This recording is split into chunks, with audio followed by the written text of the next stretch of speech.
Hi there, and welcome to the Skylight Books author reading series. If you'd like to learn more about us and our many upcoming author events, please visit skylightbooks.com, where you can browse our inventory, buy books, and join our Friends with Benefits Club. You can also follow us on Twitter, Tumblr, and Facebook.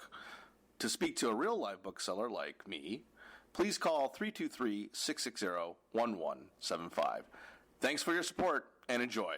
We've got Alan Sepinwall, and he's reading with Justin Halpern. They're going to discuss the book for about half an hour, and then thank you very much. Here we go.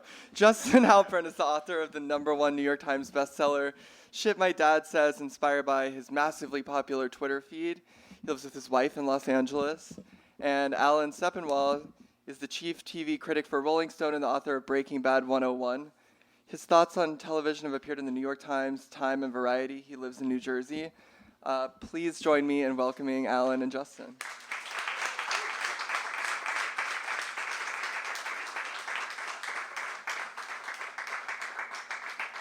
Hello.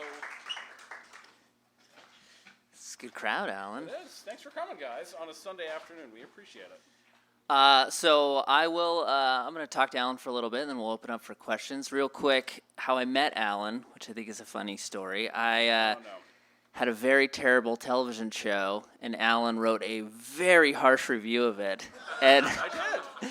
And when I read the review, I was like, this is exactly spot on. I was like, he pointed out every single way that the show actually is terrible. And I respected it. But the thing that I loved about it was that it was incredibly thoughtful. It was like this very thoughtful review of this really bad TV show.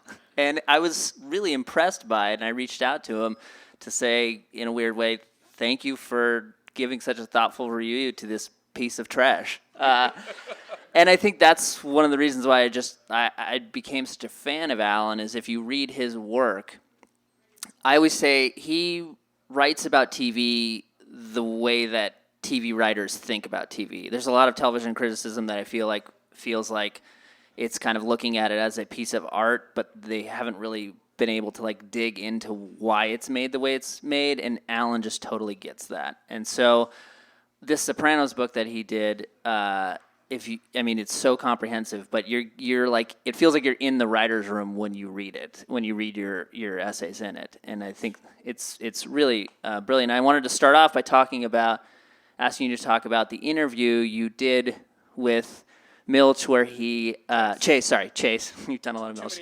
I know. Where he basically starts telling you the reason that he ended the show the way that he did. And can you talk a little bit about your interview with David? Okay. So Matt Seitz and I, who wrote this book, we had covered the show for the Star-Ledger, which is the paper at the end of Tony's driveway, for years. We both had long-standing relationships with David Chase. And he agreed to do a series of interviews with us about the show, and we were going to do one interview per season, about 90 minutes each. And we kept saying to each other, well, is he going to want to talk about the ending? He never does. And so we said, all right, well, we're going to game plan this eventually. And so we did the interview for season 1, and he left the restaurant. We said, all right, well, what are we going to do about the ending? Let's figure it out later. Season 2, same thing. We just kept putting it off and putting it off and putting it off. And one of the things I always loved about The Sopranos is, remember how like things would always happen either before or after you expected them to? Like Richie Aprile dies at the end, like in the next to last episode of season 2, and it's not even Tony that does it. You know, they would do things like that. That's what happened to us with the ending and David Chase. We're doing the next to last interview with him. We still had no kind of battle plan whatsoever for how to deal with the ending. And we're just sort of talking in general about like, well, you're not far from ending the show at this point. What are you thinking about? And David, I guess, at this point was so comfortable with us, we'd done so many of these in a row, that he said basically without thinking, well, you know, I had that death scene in my mind for about 2 years before we actually shot it. And he keeps going for another minute or two, and meanwhile, Matt and I are on the other side of the table kind of communicating telepathically with one another. Like, Matt, he just said death scene. And Matt's like, I know. And I'm like, should we say anything? And, you know, it's all in the expression. And I was terrified to bring it up because I figured if I said it, Chase would shut down, he would leave the interview. like he had a certain degree of veto power over what the content in the book was going to be. He probably couldn't have taken this out, but it could have been a problem. And so I was a little timid, and Matt, God bless him, as soon as David is done talking, says, David, you realize you just said death scene. And David says, I did? And we both said in unison, yes! And there's a very long pause, and David's eyes narrow, and he says, fuck you guys. And then, but that wasn't the best part, because it was not a gotcha. It turned out he then talked about the ending for 45 minutes, and it's all in the book, starting on, I think, page 389. But when he said death scene, he was actually not talking about the scene in the ice cream parlor that ends the show. He had like a different idea a couple years earlier when Johnny Sack was still a character on it, where, again, New York and New Jersey were going to go to war. New York would be winning. Tony has to go to, like, basically grovel before Johnny Sack to plead for his life. And they were going to go through, the last shot of the show was going to be Tony driving eastbound through the Lincoln Tunnel in a mirror of how the opening credits begin. And then it was going to cut to black. And the implication being Tony went to this meeting and never made it out alive. And Chase said, but then I changed my mind because that felt a little too literal. And we talked for a long time. And so, like, he never comes right out, if you read the book, and says, this is what the ice cream parlor scene, like, says happens. But he talked a lot about what it meant, which frankly is to me the more interesting thing about the ending and about what David Chase does in general. Yeah, I mean, you got him to talk about how he sort of viewed it as just like time is precious, right? And that anyone could be whacked at any moment, and that's what he wanted to get across, right? Yes, we are all here on borrowed time, and someone like Tony Soprano's time is a bit more borrowed than the rest of us. But like this could happen at any moment, and he wanted you to feel that, and that's why so many people are so convinced he must have died, because that's what that scene feels like. It feels like he's about to die, but does he? We don't know. So that was always the question, I think, for most of the fans, was what happened, right? That was the thing we all wanted to know. But for you, when you get to sit down with him and talk to him about stuff, like, what was the one thing you wanted him to explain to you about The Sopranos? Well, I was curious if he was going to talk about the ending at all, because, again, like, I've done other books where I've interviewed him about this, like Revolution was televised, and I remember during the long interview we did for that, I said, so do you want to talk about the ending? And he thought about it for about 5 seconds and said, no. And then we moved on. So, but I was just mainly interested in him looking back on it all these years later. Because the show was almost 20 years old. That's why we did the book for the anniversary. He hadn't rewatched it, and every now and then we would do an interview. He never rewatched the show? Well, he didn't rewatch it recently. Like, he rewatched it at the time, but it's been years. So there would be times when I would be interviewing him, and I was mainly the one asking the questions, and he would, like, just completely have forgotten about something I brought up. And because, it's a long time. He's in his 70s. It's okay. And I would remind him, and immediately he would get it, but he did every once in a while sort of beat himself up and say, man, I wish I had binged all of this before we began. But what I found was, like, I came loaded for bear with all of these really nerdy questions about, like, when did this happen? What was the motivation for this? Was this actor causing trouble? Was it true that Robert Loggia was having trouble remembering his lines, and that's why Feach goes back to jail, and this and that and the other thing? And mostly he didn't answer that, and some of it's because he didn't remember, but some of it is because that's not what he cared about. And instead, what he was really good about was remembering kind of the emotion he was having when he was making all of these different decisions. And it was like we'd be sitting there and he would go into a trance and travel back, and you could almost feel like he was back in the writer's room with, Terry Winter and all those guys, recalling the conversations they were having. Should Carmela and Furio sleep together? Do we have to kill off Tony Blundetto? Do we have to do this and that? And, like, the emotion of it was really palpable, and I felt like I understood his process a lot better at the end of it than I did before. So one thing about that show that I think was so different at the time was that it was one of the first, like, dark dramas that had a lot of comedy in it. And I've heard you talk about it before, like, that some of the most successful dramas have these, like, moments of real levity in it. But for me, like, watching it, and I make my living as a comedy writer, like, there are such, like, well-turned jokes in the show, and a lot of the plots, like, function almost like sitcom plots. Did he ever talk about, like, why there was so much comedy in The Sopranos? Well, the show was originally intended to be largely a comedy. I mean, he thought of it as a live-action Simpsons. That's when yes. And Steve Van Zandt used to call it gangster honeymooners, which also seems pretty accurate. Steve Van Zandt, by the way, and this is relevant to this, was like the runner-up to play Tony. there were 3 finalists to play that role. One was Gandolfini, who obviously got it. One was Michael Rispoli, who wound up playing Jackie Aprile Sr. for a few episodes. And the other was Van Zandt, because Chase sort of intended this to be a very dark comedy. And Gandolfini comes in, and I'm not remembering all the details. It's in the book, but like he comes in, he tanks the audition. It's going very badly. He gets up in the middle of it and says, "I'm sorry, I have to go. I can't do this right now. I'll call to reschedule." He just walks out of the audition. But there was something that he was doing that like Chase was really fascinated by. And like a couple days later, Gandolfini calls Chase's office and says, "I'm sorry, I can't do this. I'm sorry, I had to leave. My mother just died." His mother had died like 10 years earlier. He's just inventing this excuse. And he's just doing like everything he possibly can to get out of having to play this role, which he would then talk about throughout the rest of his life as a really hard one for him to play, physically and emotionally. He couldn't turn it off in the way that somebody like Edie Falco could. But so he gets the job because he was just so clearly better than everybody else. And they're shooting the pilot, and there's a scene in the first episode where Christopher mentions that his cousin's girlfriend is a development girl and is going to help him write a mob screenplay. In the script, Tony is supposed to slap him playfully across the face and say, "What the hell are you thinking about?" Just sort of busting his chops. Gandolfini grabs Michael Imperioli by the lapels, picks him up, shoves him against a wall, and screams at him. And David Chase is watching this and says, "Oh my God, this is what the show is."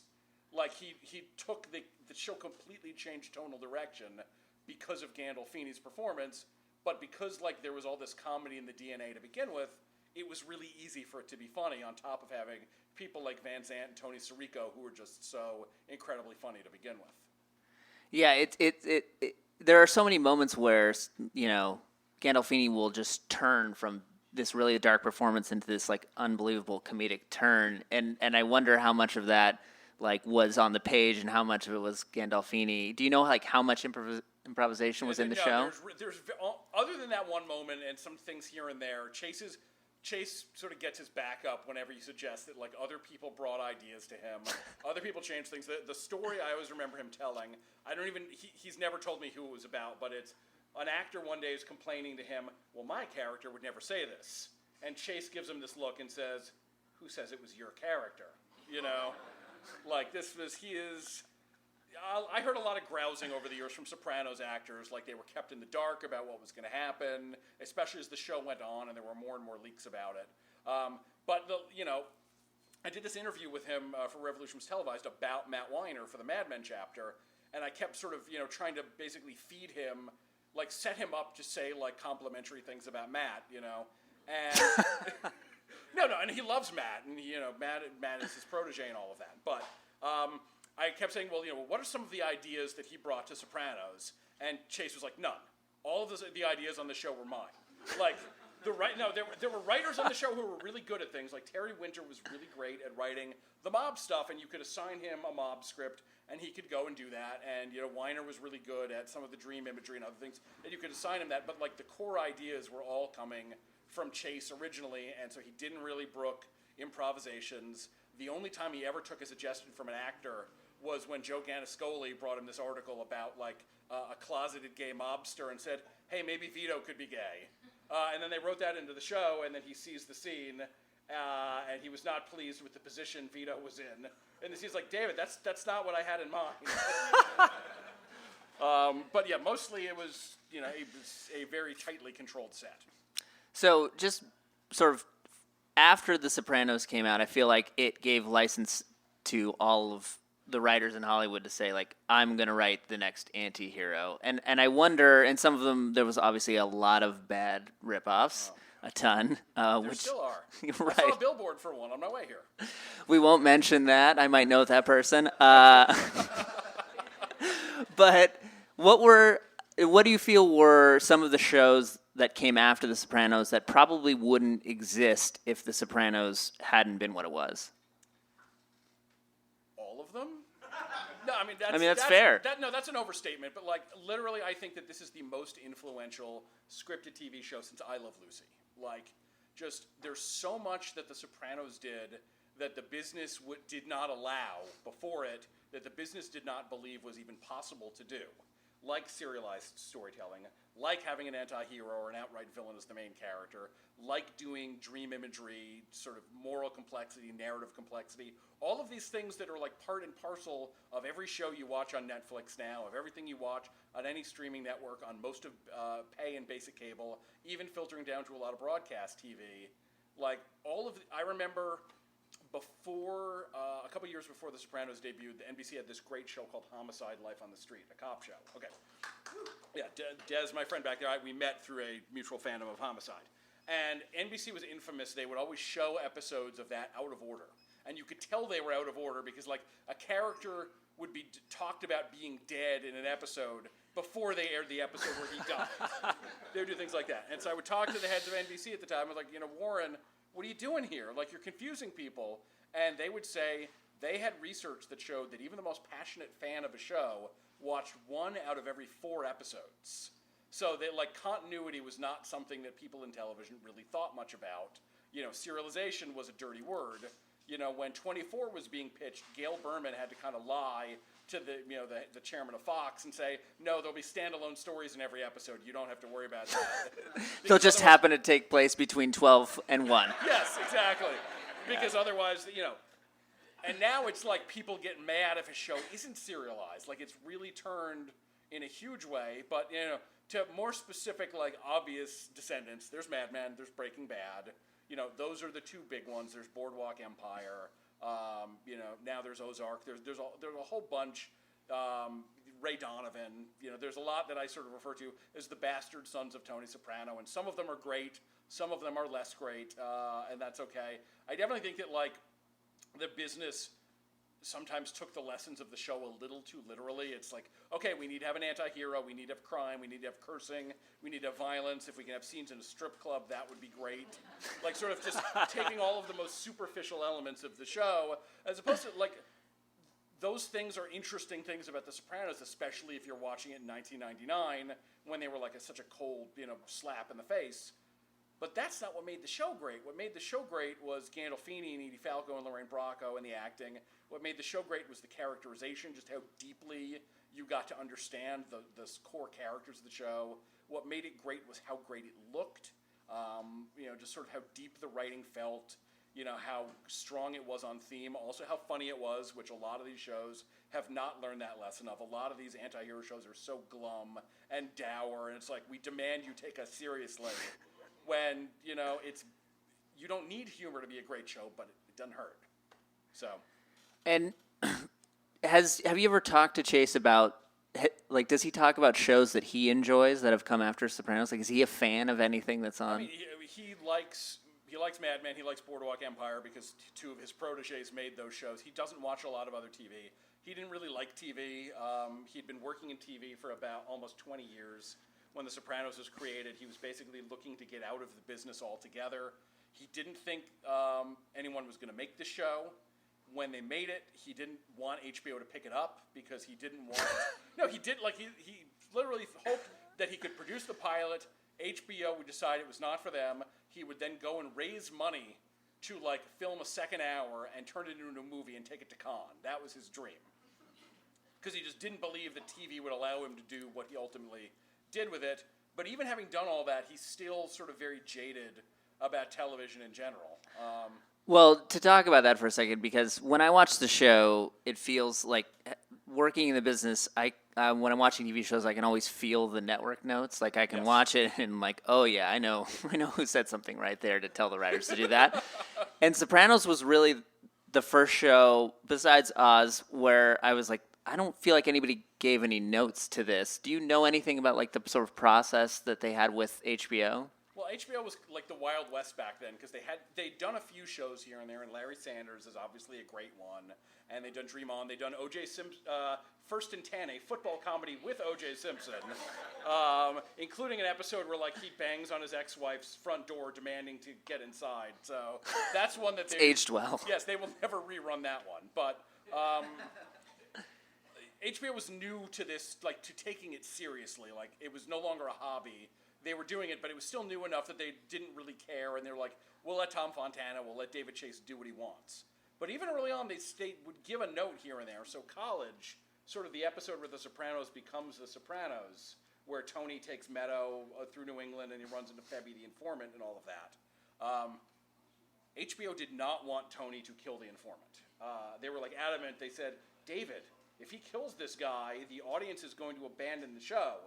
And David said, we've been making a mob show. We've done 4 episodes. Our lead hasn't killed anybody. He's now going to run across someone who betrayed the family.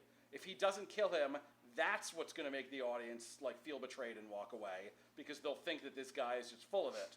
And he won the argument, and he was right. And that was the week after that aired was when I started hearing about the show outside of my professional circles. People would just start saying, hey, have you seen the show The Sopranos? And it was because of that episode and because of that choice, I think. All right, let's. Why don't we open it up, shall we? We can take questions. Sure. What's up, Dave?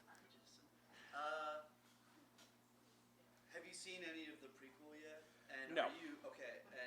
Are you excited for it, or are you keeping your expectations low? Here's what I will say. I'm generally very agnostic to this trend of revivals. Most of these have been either not good or just kind of okay. Right. I think there are certain exceptions can be made. Deadwood was obviously one of those. Here is why I'm okay with this, because I know David, and I know he doesn't need the money. He doesn't need the attention. He is fiercely protective of the legacy of this show, because he knows this is what he will be remembered for. Right. So if he comes back and this movie stinks, it's one thing that the other movie he made, Not Fade Away, which I got kind of a mixed reaction and nobody saw it. Right. That doesn't really impact so much on The Sopranos, even though Gandolfini's in it. If he makes a movie featuring Michael Gandolfini as the young Tony, featuring Dickie Moltisanti, young Uncle Junior, young Johnny Boy, young Livia, and it's bad. That is bad for the legacy of The Sopranos. It's going to cause... one of the reasons he wanted to do the interviews for the book, despite the fact that he hates talking about the show, is because he felt like The Sopranos was being forgotten a little bit. And he wanted to bring it back into the conversation, and it's been kind of gratifying to both me and obviously to him that it has. So I don't think he would do this if it was just a cash-in job.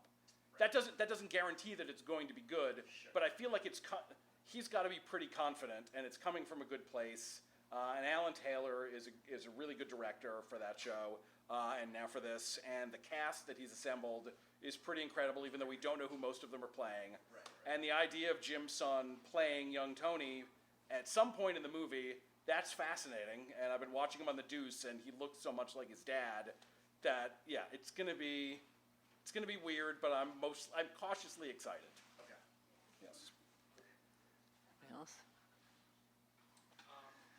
Wondering if in all your discussions with David,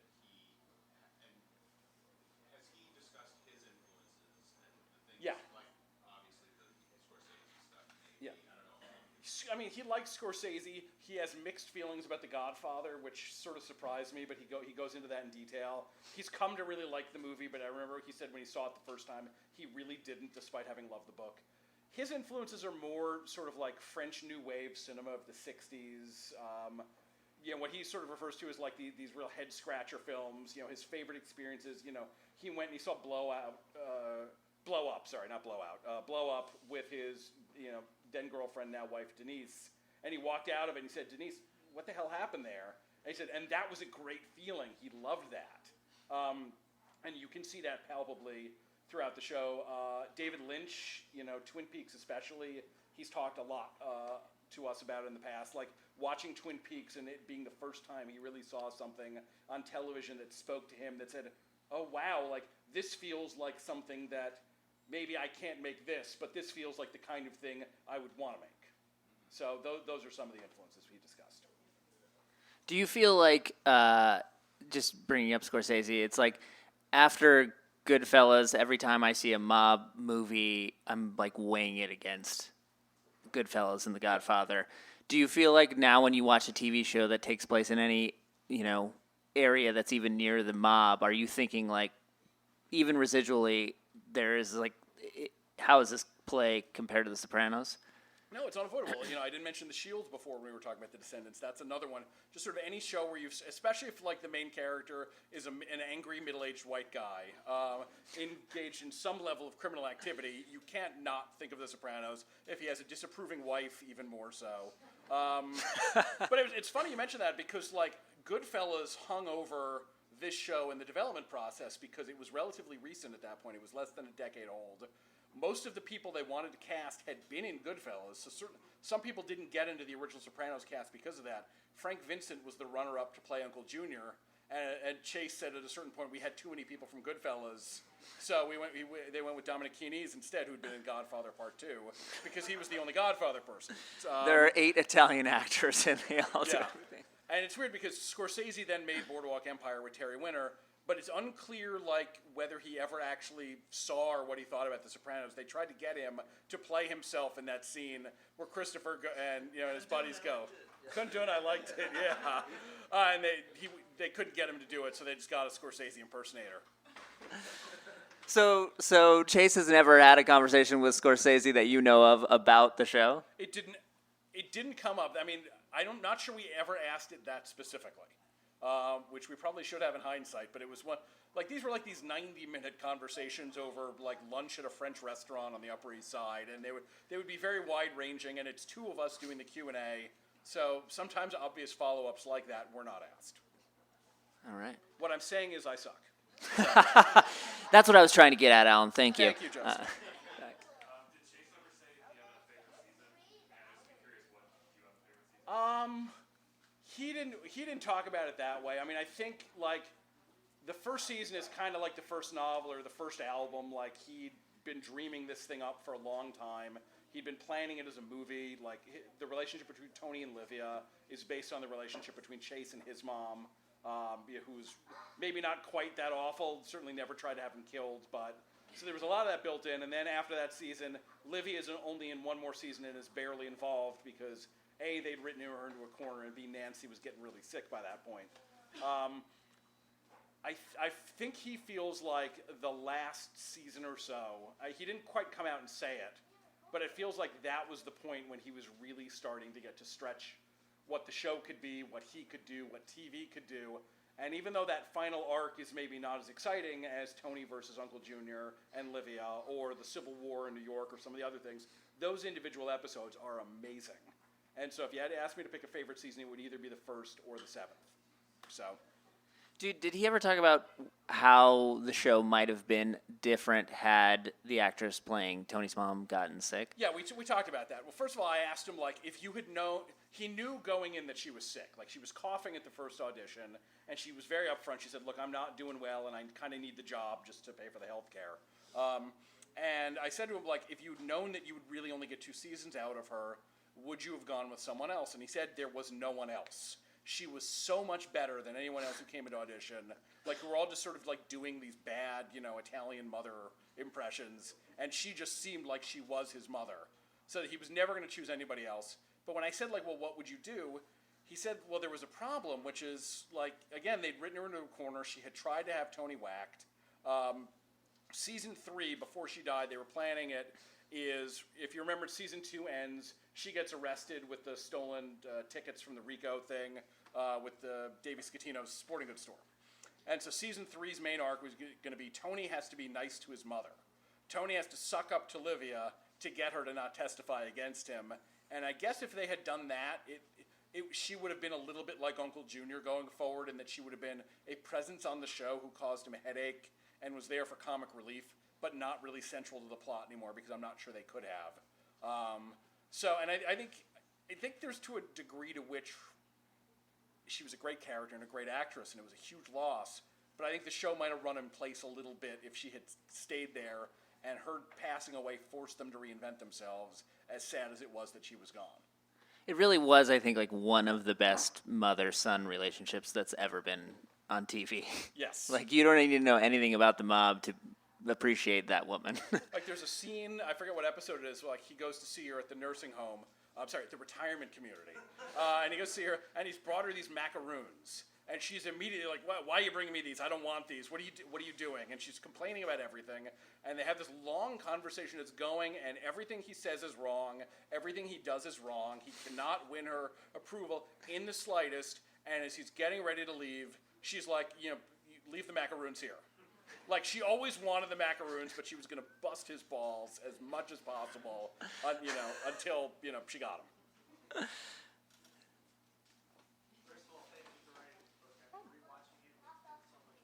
Thank you. With that said, I'm curious, besides Gail, Feeny, and Taco, is anyone on rewatch or overtime, the performance, or just the character has really grown in stature to you? I would say Lorraine Bracco. I feel like at the time the show was on, I really underestimated her. I always felt like she was kind of stiff. I had known her obviously so well as Karen Hill in Goodfellas, and she, as Dr. Melfi, she's much more buttoned up. And in a lot of the scenes with Tony in therapy, which is most of what she does, her dialogue delivery could be almost kind of stilted. And I thought, well, this is just someone who's been miscast. And rewatching the show for this taught me a lot about it. But one of the best things it taught me was, no, Lorraine Bracco was great. Like, the reason she's uncomfortable a lot of the time is because it's this bad relationship, and she knows it's a bad relationship she has with him, because all she wants to do is tell him, you are sick, you are depressed because you're a homicidal gangster, and you cannot get better until you stop doing this. But like the ethics and the traditions of being a psychiatrist will not allow her to ever come right out and say it. And sometimes she gets pretty close, and those are often the best therapy sessions. But a lot of the time she has to hang back and fight against what she wants to scream in his face about. And as a result, that's why she seems uncomfortable. It's not bad acting; it's a choice. She's really good. So definitely that's the performance that has risen the most in my estimation when I went back to watch it a couple of years ago for this. Des. Can you talk a little bit about how writing about the Sopranos back when you did those interviews each episode, and then going back to listen to it has impacted your writing career? It seems to me that yours really took off when you started doing the Sopranos and you got that interview with Chase after. Yeah, no, the interview with Chase that I did the day after the finale aired kind of put me on the map, and it was not exactly a fluke, but sort of a tribute to persistence and Jewish guilt and timing, because it's at either the season 7 premiere or the season 6 premiere, one of the two, they're the after party at Radio City, and so I'm just wandering around Radio City talking to people, and finally I run into David, and he's standing all by himself, and I say, David, have you figured out yet? And I think it was season 6 because they didn't know yet whether that was going to be the end. But I said, David, have you figured out yet where you're going to be after the finale airs? And he says, I don't know yet. I'm probably going to go to France, but I'm not sure. I said, well, would you be okay talking to me, even if it's from France, the day after the finale airs? And he said, yes, absolutely, I will do that. And that was the last we spoke of it for a very long time, until there were maybe 3 episodes of the entire series left to go. And I called up his assistant, Jason Mentor, who did a bunch of jobs on the show, including being a location scout. And I said, Jason, I'm just calling to schedule this interview with David, figure out the logistics, because I think he's going to be in France. And Jason says, I have to get back to you, Alan. And he calls me back a day later, very uncomfortable, says, Alan, I'm sorry, David's not going to do it. I said, what? He says, David decided he doesn't want to do any interviews. After he spoke to you, he decided he didn't want to do any interviews about the show. And so I'm sorry, he's not going to do it. And I just felt crushed. And I'm like, well, what am I going to do now? So I turned to Terry Winter, who had often been a really good source on the show for me. I said, well, Terry, what am I supposed to do here? David said he was going to do it. And so then over the next couple of days, Terry and I mounted a joint guilt offensive on Chase. And I think eventually just Terry said, David, you said you were going to do it. You got to do it. And as a result of that, David reluctantly got me on the phone the next morning, and we talked about it, and he didn't explain anything at the time, but it got enough pickup that that became my calling card for a while. But the other thing that helped about writing about the show back then was just writing about the episodes, because this and Mad Men are my 2 favorite shows to write about, ever. There's just something, whether you want to say you might like The Wire or The Simpsons or Breaking Bad more than any of these, I just feel like there's just more density to what's happening in an episode of The Sopranos than almost anything else on TV. And so before that, when I'd written recaps, they would just be, oh, I like this, I didn't like that, this worked, this didn't, this character's annoying, this character isn't. And when I was writing with Sopranos, I would be writing about theme. And now that's what I try to do as much as I can, and that tends to be the shows I pick to do weekly recaps of, which I don't do a lot of anymore just because there's too much TV. But when I do, I try to find things I can dig into, not as deep, but along similar lines. All right, let me go here. Yes. On that as well, I used to read your recaps in real time. Yes. And I always remember the commentators Yeah. were so nice to each other. Oh, God. And also had such amazing insights. Yes. How much of that did you read, and did that affect, your recapping of television going forward? I mean, I don't. It's a sad fact. Like Rolling Stone got rid of their comments a few months after I started there, and at that point, I was glad to see them go because, yes, I know. But even like when at Uprocks and in the later days of HitFix, it felt like the comments had already gone downhill. I had worked really hard when I had that like blog spot site to police. I would read every comment. I would police them. I had like a series of rules for people if you're allowed to comment that all basically boiled down to don't be an asshole. And I worked really hard, and people seemed to appreciate it, and I would hear other people say exactly what you said, like your commenters are great. They were often smarter than I was. They would notice things about shows that I didn't. On Mad Men, when they introduced Conrad Hilton in an episode without saying who he was, like 6 people in a row say, I think that was Conrad Hilton, and so that was really nice, but it became a harder and harder thing to do as it went along. I think in part just because there started to be more and more people coming in, and they just weren't ready to be lectured to, and there was also less time for me to police the comments because, again, there's too much TV. And now you're making a show for like another service, Justin? I think so. One that I dare people to find. DC Universe. DC Universe. You'll never find it. Well, I did want to talk about a little bit, because one of the things I love about the way you write about TV is you've always talked about it as starting a conversation, which was what your comment sections were these like really in-depth conversations. It felt like people were like, well, Alan's taking this seriously, I'm going to also take it seriously. In the comment section, it became these like really great forums, and I feel like when people started to kind of like root for TV shows in the way they would like a sports team, it became harder for that to happen. Yeah, no, everyone becomes really partisan about everything now, and we know about this in other walks of life, but even in TV, it's crazy. So you didn't even bring it up. I'm going to bring it up myself. HBO has a show called Succession. How many of you like Succession? Okay, there we go. All right. So I'm the heathen in the room who does not like Succession. And yes, thank you. Boo me. That's fine. Okay. Boo. Keep booing. No. Yes. Okay, and that's fine. Not like some shows you're just not on the right wavelength for, and I believe that, and that's okay. And but what I'm saying is, when I would mention online that I did not like Succession, I would get the equivalent of those boos. People are like angry because it implies that if I don't like it, I am judging them for not liking it, or I'm in some way implying that they are wrong or lesser for not liking it. Whereas it used to be like I would read a review of something I disagreed with, and I would find it really interesting. Like, why do they think this way? Like, why did Roger Ebert give Die Hard 2 stars? He really, really hates Deputy Chief Dwayne Robinson. Like, is Deputy Chief Dwayne T. Robinson that bad? And I would think about it. I'm like, well, yes, he is bad, but the movie is still great. Like, I like doing that, and I feel like it's the same thing like when I write a mixed review of something now. People get really upset.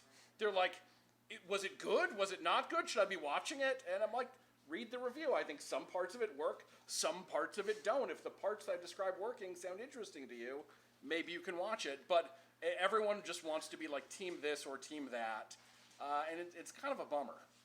Yeah, and I also feel like, and you talk about this a lot, that now because there is so much TV, there's less of a willingness to give it a few episodes. And I wonder if just when you're watching a new show, say something on DC Universe, how many episodes do you allow yourself to watch for that? Like, you have to wait till X till it gets good. It really varies. Like, there are shows now I turn off after 15 minutes.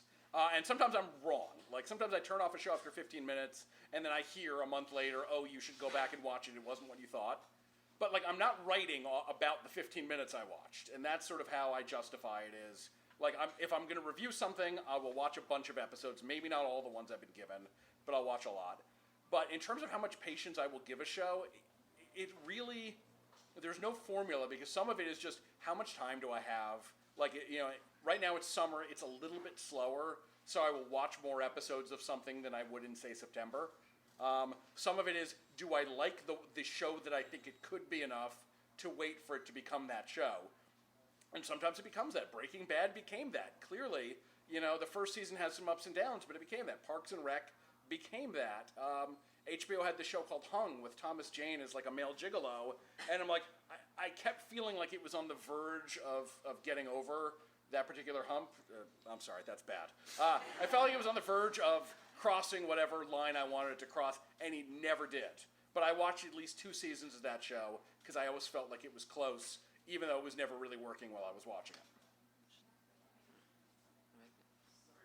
Go back to the ending. Sure, go. It seems like his frustration with talking about the ending, did he really not think people were going to ask all these questions? Like, it's such a crazy ending, and I think especially also, same thing, going back to that time frame, like a cutting to black, and everybody being like, oh my God, what happened? Obviously, We talk about that. We talk about, like, if you had to go back and do it again, would you do anything different? Would you make, like, the black frame shorter, something?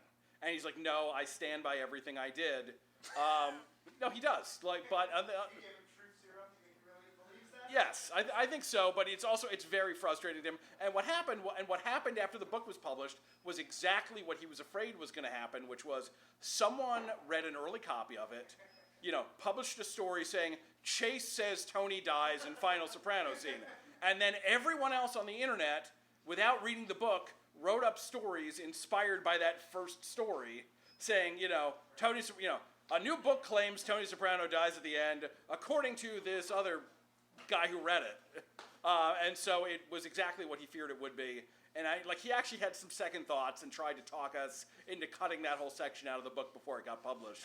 But it's Is what this he a said. Soprano book with nothing about the ending in it? It could have been. It's a Soprano book with nothing fresh about the Russian, because he really hates talking about the Russian almost more than he hates talking about the ending. And Matt had done a panel with David and Terry and Steve Buscemi about a year before we did the book, and so we just published a transcript of them talking about Pine Barrens, so that we wouldn't be forced to ask him about the Russian in it. And I remember we were doing one interview that was going long, and he was indulging us, and it went about at least a half hour to 45 minutes over our allotted time. And all of a sudden I said the word the Russian, and Dave was like, all right, I gotta go, bye. Right. Yes. So in the wake of you creators being inspired by The Sopranos and sort of the era of TV, Yes. real quick, what would you say are the best lessons that creators following The Sopranos learned? Maybe the lessons creators learned wrongly, or Yeah. Well, I talked about that before, about just sort of aping the most superficial aspects. It's like, I'm going to do this thing exactly the way The Sopranos did it, or I'm going to take the flashier elements. The things that I wish people would do more is just sort of like trying to execute a vision, and that's a hard thing to sell. You know that as much as anybody. Like, you can go into I've failed many times. Yes. No, but you can go in, but even pitching something, if you go into a room and you tell an executive, I'm making this thing that is like this other thing, you're going to have a much easier time selling it, right? Absolutely. Okay. Whereas the thing about The Sopranos was it wasn't really like anything else. There were certain elements of The Godfather, certain elements of this or that, but mostly it was its own thing.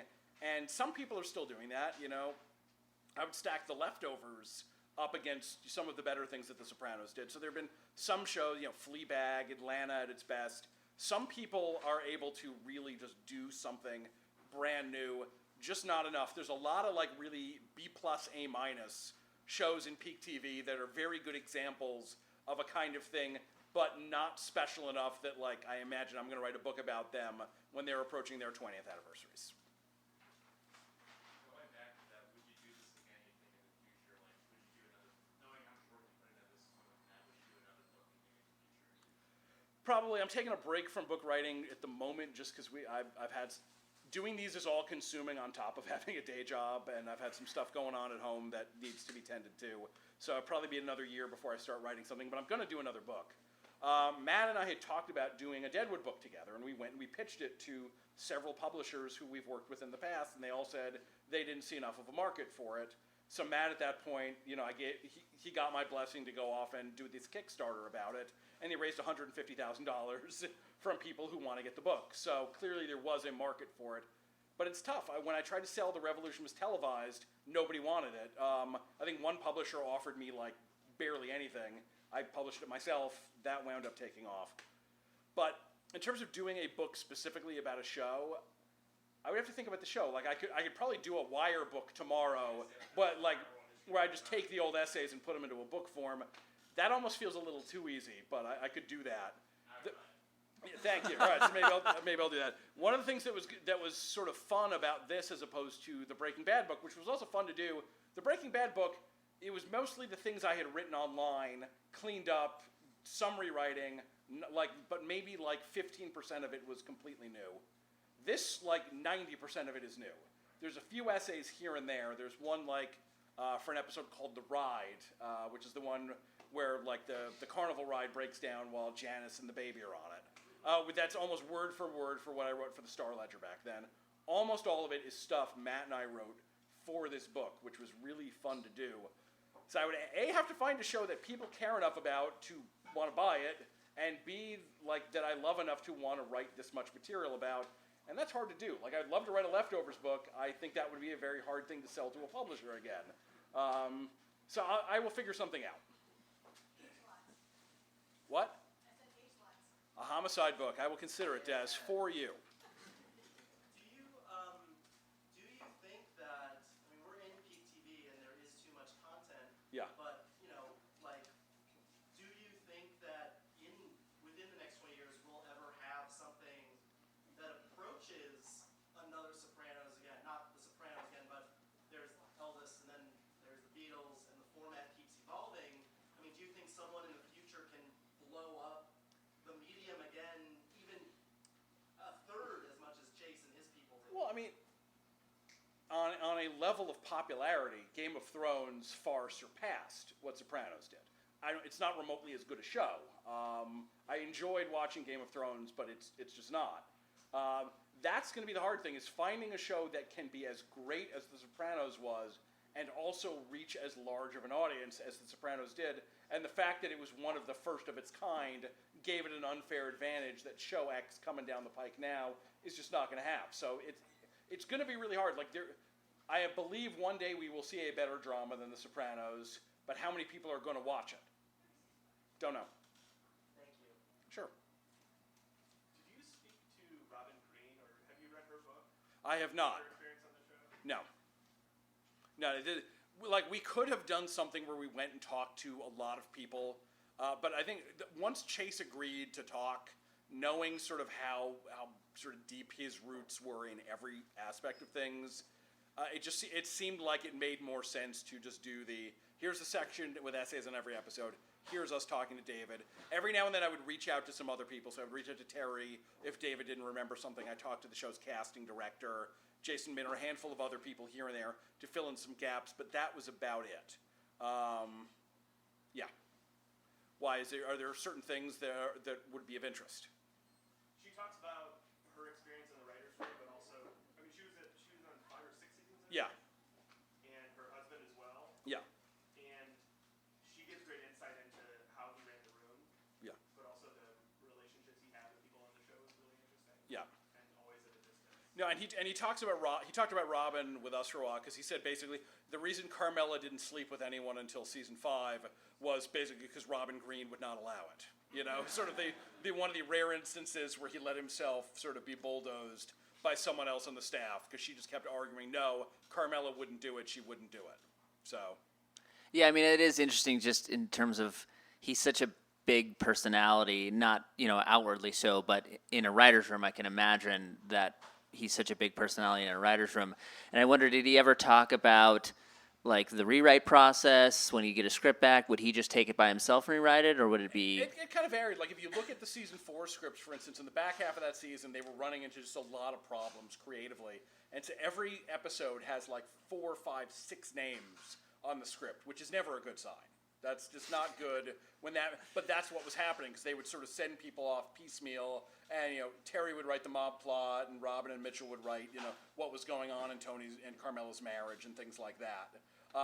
But he does go in relative depth about how they would break a season and break episodes. Yeah. And how much time, normally on like a network show, you get like 10 weeks before you start shooting, so you have to have a certain amount of scripts ready. Did he talk about how much pre-production would each season of The Sopranos have before they got into the actual production of the show? I don't remember the exact answer to that, but that one of the reasons that the gaps between the seasons started getting longer was just he started needing more and more time to prep and to write it and to figure out when it was going to end and how it was going to end. So that could only exist in HBO. If you try to tell NBC you need more time. Well, but I mean, like Better Call Saul, the gaps are starting to grow as well. It's not going to air at all this year and I ran into Peter Gould last night at the TCA Awards, not to drop a name, but I specifically said, is the fact that they're making this Breaking Bad sequel movie, did that delay you at all? And he said, no, it's not that. It's just we've had a harder time breaking the season. So, Interesting. But it sounds like it's going to be good. So. Did you ever talk to Chase about if he thought about making another show, or if HBO approached him about it? I mean, he was developing a show, I think it was called Ribbon of Dreams. It was going to be a mini-series about the early days of Hollywood. And basically, he was developing it for a while, and HBO decided not to do it because they thought it was going to be too expensive. I don't think he ever wants to do another series. That's one of the reasons why he's making Newark as a movie, as opposed to even a mini-series at this point. That's just too much work for him, I think, at this age. And also just having done The Sopranos. He did The Sopranos, he said, all right, now I've conquered television, I'm going to finally get to make my movie after all these years of just wanting to be a movie guy. He made this movie Not Fade Away. It absolutely tanked at the box office. And even though he felt it was good, it just got ignored. And I think that created a degree of disillusionment. And then just the movie business has evolved since then, in a direction that far more people than I have written about. That there wouldn't be a lot of room for the kind of things he would want to make anyway. So, yeah, I'm not sure what if anything he's going to do after Newark, but I'm looking forward to seeing that at least. So HBO passed on his next show after Yes. Sopranos? Well, Take some balls. HBO's been in some regime change, so a lot of the people he worked with are long gone. So, and then some of the people who worked under the people he worked with are also long gone. So, Interesting. Anybody else? yep. Have you ever attempted to write your own series or anything like that? Because as Justin said, you understand the medium so well and so many, it just seems like you could do it, and your writing is so sharp and also accessible that it just feels like it's something you could do. I mean, I've noodled with ideas often. It's the old joke about how every writer's got a half-finished novel in a drawer. I've never even gotten necessarily that far, but I've thought about it now and then. But I really like what I do, and I think there's sort of this stereotype of critics as failed artists, and I've never thought of myself that way. I think it would probably be really exciting to go and work on a show for a season or two. But I really like the role that I have, and I still enjoy doing it, despite the fact that it is exponentially harder to do now than it was when I started, just for the sheer amount of things and the fact that I'm writing in a much different way than I used to. So I'm happy doing it. And also, Justin, how many 45-year-olds do you know breaking into the screenwriting business at this point? I'm one of the older people on any writing staff I'm on, and I'm 38, so it's tough. Yeah, so I'm good, is my point. But I think one of the things that I just personally really enjoy about your writing is that it feels like, you only write about the shows you get excited about, Yeah. so you can feel that when you're reading it. And I think a lot of times that stereotype you're talking about with criticism will come from people who, and I think, because they haven't had as much success as you've had, they're covering shows they don't want to be covering. Yeah. And so they're, you can read in their work that they're not happy. And it does read while you're writing about your shows that you love the shows you're covering. I mean, remember when you stopped covering Walking Dead, you're like, I don't like watching it anymore. And I was going to bring that up. That actually, if it had been up to me, I would have stopped covering that show 2-3 years before I did. And not that it was bad at that point. I was just sort of felt like I had seen everything it had to offer, and I had nothing new to say about it, but it was so popular that I couldn't in good conscience, it was such a good traffic driver and all of that. And eventually, like I had a long talk with an editor. He says, "No, you can stop. It's okay. We'll get that elsewhere." But sometimes it's weird. Some of my favorite shows to recap, and I'm not sure I would do it now, but back in like my earlier days of doing it, one of my favorite shows to write about was Studio 60 on the Sunset Strip, which was such a bad show, but it was bad in so many really interesting ways. Oh my God, that yeah. I loved every single week. Not like I wanted to pile on it, but just sort of, I was fascinated that a guy as smart and as talented as Aaron Sorkin could be making so many different mistakes in one thing. And I figured, if I write about every episode of this, maybe by the end I will understand how this happened. And I'm not sure I did, but I tried. And then he gave you the newsroom.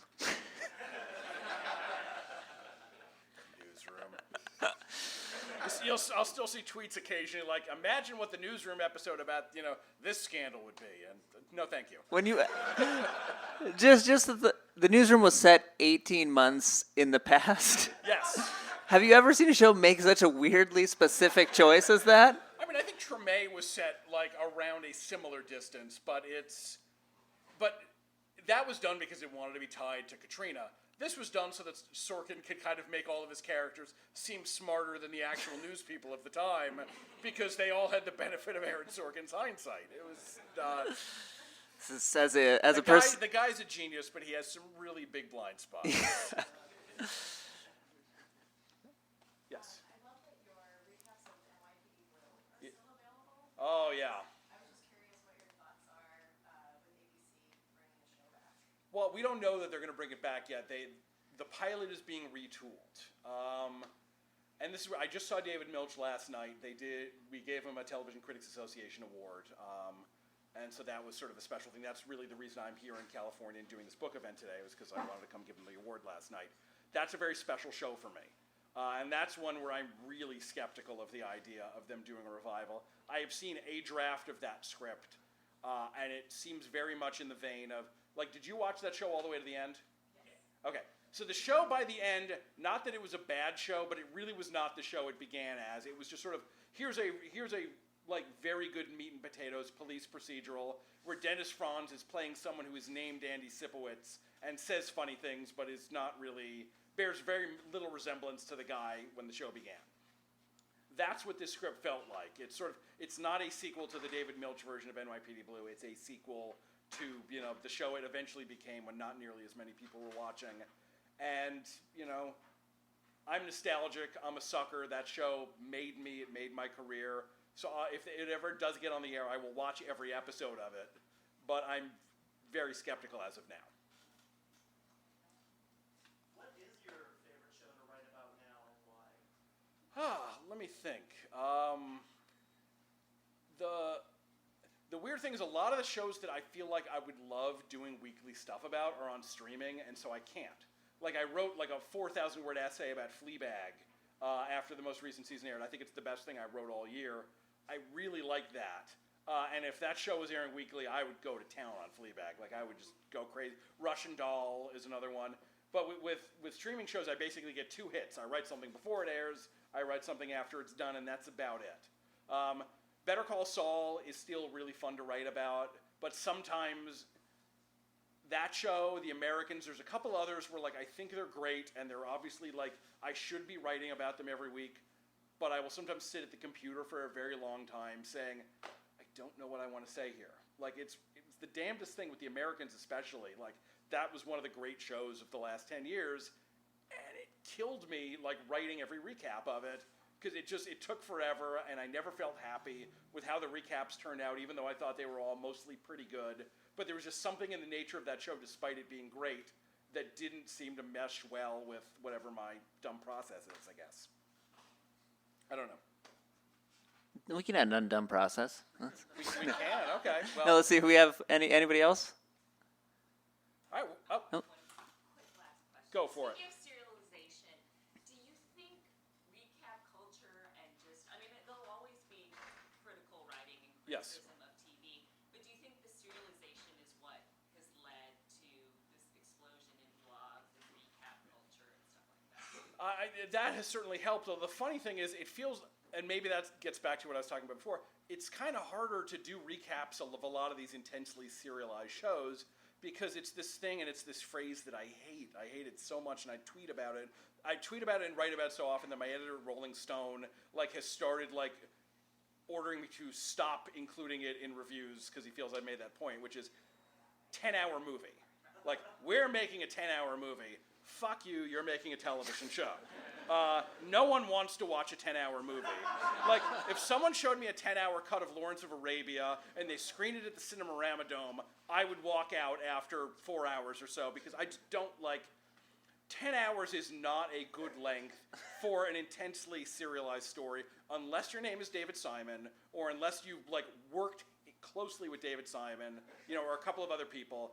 And so there's a lot of these shows right now that are purely serialized in a way that The Sopranos was not. And that was a nice thing to go back and watch again. There's clear stories in every episode. There's a clear theme to every episode. So in fact, it comes up in the book.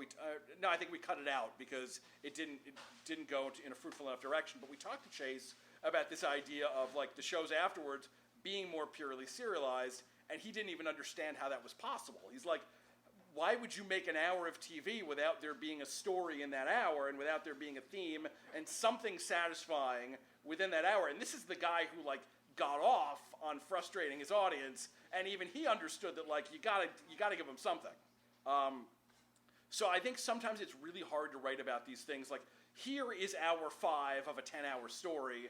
There's only so many things you can say at that point, and that's often why I wind up gravitating more towards things that have some kind of episodic element in them, and those tend to be the shows that I'm recapping a lot more these days, at least when they're airing in a weekly fashion. So. Yeah, I mean, Yeah. Yeah.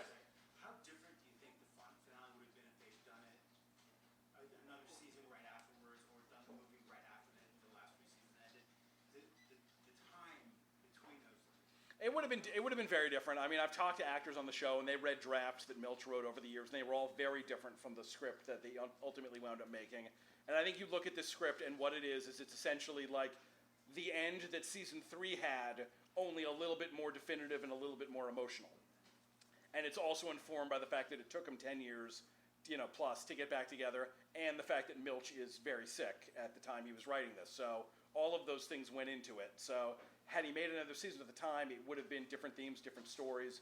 He's talked about there was a lawsuit against Hearst, and so even though it feels like he wins absolute victory at the end of season 3, that's not what actually happened historically. They would have dealt with the fire. Probably at some point there was a fire that burned down the entire camp and the gem, and that's not even discussed in the movie, even though most of the buildings have been rebuilt with brick. So there's a lot of different things he could have done. This is what he wound up doing. It's not perfect because the conditions under which it was made were not perfect, but that one I'm still really glad we got. That was special to me. Yes. I was asked earlier about Chase's favorites. Do you have a favorite episode or scene or season? It's funny. My favorite scene of the show is a really, really minor one from an episode I don't like, from season 4, which is most people's least favorite season. It's an episode called Watching Too Much Television, and among the plots it's mainly an Assemblyman Zellman episode, because that's what America wanted, was a whole hour on Assemblyman Zellman. And so it's Assemblyman Zellman and Von D. Curtis Hall as his old buddy, who are helping Tony run this scam with HUD, and they're flipping houses in Newark. And one of the subplots is Tony finds out that Zellman is dating Irina. And he finds this out while they're in a gym locker room right after Oh Girl by the Shy Lights has come on the radio, and he's talked about it with Von D. Curtis Hall. So the very end of the episode, Tony is in his car, he's driving around, he's singing along to the radio like he always does, and Oh Girl comes back on the radio. And it's just Jim Gandolfini in the front seat of the car, acting against thin air. He's singing along to the song, and he's so happy, and then halfway through, he starts to get really upset, and this wave of emotions goes over him. And by the end of it, he is driven up to Zellman's house, marches upstairs, takes off his belt, and whips Zellman with the belt while Irina watches, and he makes Rick from Casablanca. It's of all the girls in New Jersey, you had to pick mine. And it's just, that to me is sort of the essence, maybe not of the show, but of Gandolfini, and that was the best thing about rewatching it, was getting to really appreciate the idea that I used to think that there was some kind of TV Mount Rushmore of drama, and it's got this show on it, and it's got Deadwood on it, and it's got Mad Men and The Wire, Breaking Bad. Like maybe you would have to have 5 shows on it. Or if you're doing drama acting, it would be Jim, it would be Cranston, it would be John Hamm, it would be Elizabeth Moss or something like that. No. Jim Gandolfini gets his own mountain. Like watching it again and watching scenes like that, as great as those guys are, and I've written books about their shows, there is no one who has ever done quite the sorcery of acting that James Gandolfini did on the show. And that scene, again, it's a guy singing along to the radio. There's no co-star, there's no nothing, there's no background. They probably just shot it on a sound stage with most of the lights out. And it's amazing. And I could pull it up on YouTube and watch it again right now, but I have to sign the books that hopefully you nice people are going to buy. And I thank you for coming.